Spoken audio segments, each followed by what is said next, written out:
ओम सूर्याय नमः। दोस्तों, कभी कभी हमारे जीवन में अंधकार बाहर नहीं, हमारे मन के भीतर होता है। चिंता, डर, निराशा का। लेकिन जैसे सूर्य की एक किरण अंधकार को मिटा देती है, वैसे ही सही सोच और आत्मविश्वास हमारे जीवन को फिर से रोशन कर सकते हैं। चलिए देखते हैं आदित्य हृदय स्तोत्र का 11वां श्लोक। श्लोक है: हरिदशु सहस्त्रार्ची सप्तसप्ति मरीचिमान तिमिरोन्मथन शंभुस्त्वष्टा मार्तंड अंशुमान। सूर्यदेव तेज गति वाले घोड़ों के रथ पर विराजमान हैं, हजारों किरणों से प्रकाशित हैं और अंधकार को नष्ट करने वाले हैं। उन्हें शंभु, त्वष्टा, मार्तंड और अंशुमान जैसे नामों से भी पुकारा जाता है। यह श्लोक हमें सिखाता है कि जीवन में चाहे कितना भी अंधकार हो, हमें निराश होकर नहीं बैठना चाहिए। ज्ञान, सकारात्मक सोच और आत्मविश्वास की एक किरण भी जीवन की बड़ी से बड़ी नकारात्मकता को दूर कर सकती है। 12वां श्लोक। हिरण्यगर्भ शिशिरस तपनो भास्करो रवि अग्निगर्भो अदिते पुत्र शंख शिशिरनाशन। सूर्यदेव हिरण्यगर्भ है, अर्थात सृष्टि के मूल तेज के स्वरूप हैं। वे शिशिर, तपन, भास्कर और रवि नामों से जाने जाते हैं। वे अग्नि को अपने भीतर धारण करने वाले, माता अदिति के पुत्र और शीत अर्थात ठंड को दूर करने वाले हैं। यह श्लोक हमें सूर्य के प्रकाश, ऊर्जा और ऊष्मा का महत्व समझाता है। जैसे सूर्य की गर्मी ठंड और जड़ता को दूर करती है, वैसे ही हमारे जीवन में ज्ञान, उत्साह और सकारात्मक सोच आलस्य, निराशा और नकारात्मकता को दूर कर सकती है। इसका एक छोटा सा संदेश है: अपने जीवन में सूर्य जैसा प्रकाश और ऊर्जा रखिए ताकि आलस्य और निराशा टिक न पाए। 13वां श्लोक। व्योम नाथस तमो भेदी ऋग यजु साम पारगः घन वृष्टि रपा मित्रो विंध्यावीथि पलवंगमः। सूर्यदेव आकाश के स्वामी और अंधकार को दूर करने वाले हैं। वे ऋग्वेद, यजुर्वेद और सामवेद के ज्ञाता हैं। वे वर्षा के कारण बनने वाले जल चक्र से जुड़े हैं, जल के मित्र हैं और आकाश में तीव्र गति से विचरण करते हैं। इस श्लोक का सबसे सुंदर संदेश है: अंधकार चाहे बाहर हो या मन के भीतर, प्रकाश उसे दूर करने की शक्ति रखता है। आज के जीवन में जब चिंता, भ्रम या नकारात्मकता हमें घेर लेती है, तो हमें अंधकार पर ध्यान देने की बजाय ज्ञान, सही सोच और सकारात्मक कर्मों का प्रकाश बढ़ाना चाहिए। जहाँ ज्ञान का प्रकाश है, वहाँ अज्ञान और निराशा का अंधकार टिक नहीं सकता।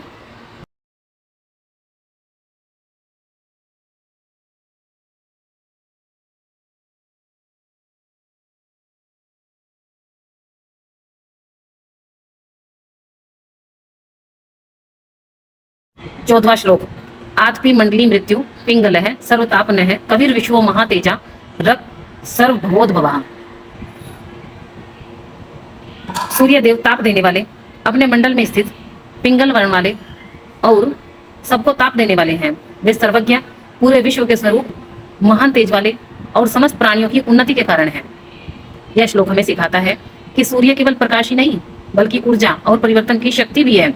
जीवन में आगे बढ़ने के लिए हमें भी अपने भीतर ऊर्जा, अनुशासन और कर्म करने की क्षमता बनाए रखनी चाहिए। सूर्य की ऊर्जा हमें सिखाती है कि जीवन में परिवर्तन और प्रगति के लिए निरंतर कर्म और ऊर्जा आवश्यक है।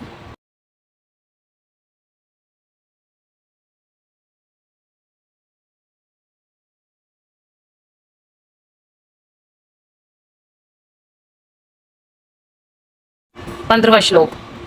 विश्व ग्रह तारा नाम अधिपो विश्व भावन तेज साम अपि तेजस्वी द्वादशात्मन नमोस्तुते। सूर्यदेव नक्षत्रों, ग्रहों और तारों के अधिपति हैं और पूरे संसार का पालन पोषण करने वाले हैं। वे सभी तेजस्वी वस्तुओं में सबसे अधिक तेजस्वी हैं। हे द्वादश स्वरूप वाले सूर्यदेव, आपको मेरा प्रणाम है। यह श्लोक हमें याद दिलाता है कि प्रकाश और ऊर्जा हमारे जीवन के लिए कितने महत्वपूर्ण हैं। जैसे सूर्य अपने प्रकाश से संसार को ऊर्जा देता है, वैसे ही हमें भी अपने ज्ञान और अच्छे विचार तथा सकारात्मक व्यवहार से अपने आसपास के लोगों के जीवन में प्रकाश फैलाना चाहिए। खुद प्रकाश बनिए और जहां जाएं वहां सकारात्मकता का उजाला जरूर फैलाएं।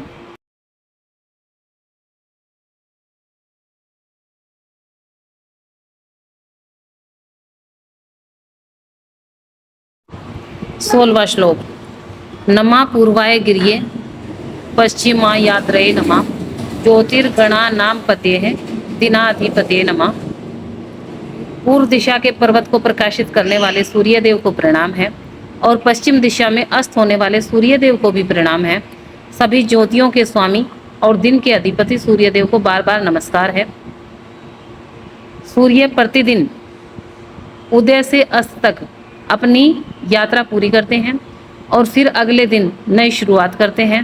यह हमें सिखाता है कि जीवन में हर दिन एक नया अवसर है।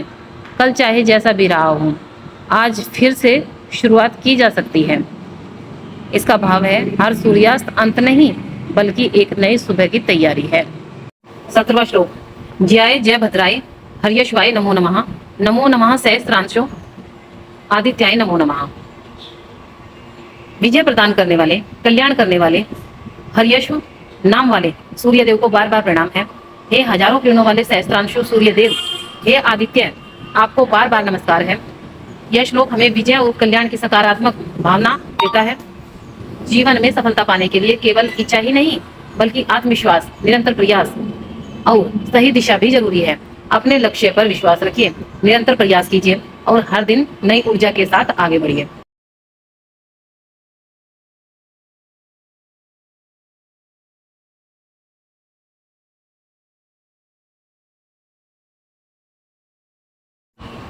अठारहवां श्लोक। नमो उग्राय वीराय सारंगाय नमो नमः नमा पदम पर्वोधाय मार्तंडाय नमो नमः। हे उग्र और शक्तिशाली सूर्य देव, आपको बार बार प्रणाम है। हे वीर और आकाश में विचरण करने वाले सूर्य देव, आपको नमस्कार है।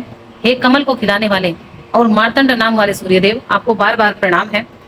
सूर्य की किरणें जिस तरह बंद कमल को खिलाती है, उसी तरह ज्ञान, सकारात्मक सोच और आत्मविश्वास हमारे भीतर छिपी क्षमता को जागृत कर सकते हैं। यह श्लोक हमें सिखाता है अपने भीतर की क्षमता को पहचानिए दोस्तों, उसे जगाइए और साहस के साथ आगे बढ़िए।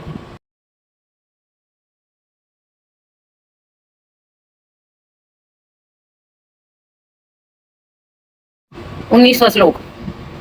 ब्रह्मेशाना च्युतेशाय सूर्यादित्य वर्चसे भास्वते सर्वभक्षाय रुद्राय वपुषे नमः। ब्रह्मा, ईशान अर्थात शिव और अच्युत अर्थात विष्णु के स्वरूप वाले सूर्य के समान तेजस्वी और प्रकाशमान सूर्य देव को प्रणाम है।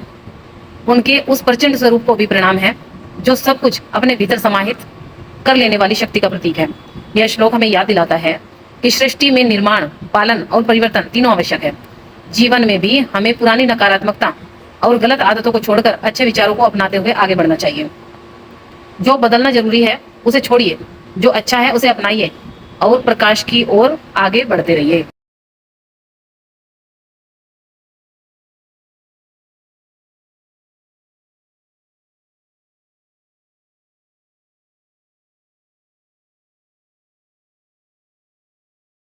तमोघ्नाय हिमाग्नाय शत्रुघ्नाय मितात्मने कर्तघ्नाय देवाय ज्योतिषाम पतिये नमः। अंधकार को दूर करने वाले, शीत को नष्ट करने वाले, शत्रुओं का नाश करने वाले, अनंत स्वरूप वाले और कृतज्ञता का नाश करने वाले सूर्य देव को प्रणाम है। हे सभी ज्योतियों के स्वामी, आपको नमस्कार है। यहाँ अंधकार को हम अज्ञान, भय और नकारात्मकता का प्रतीक भी समझ सकते हैं।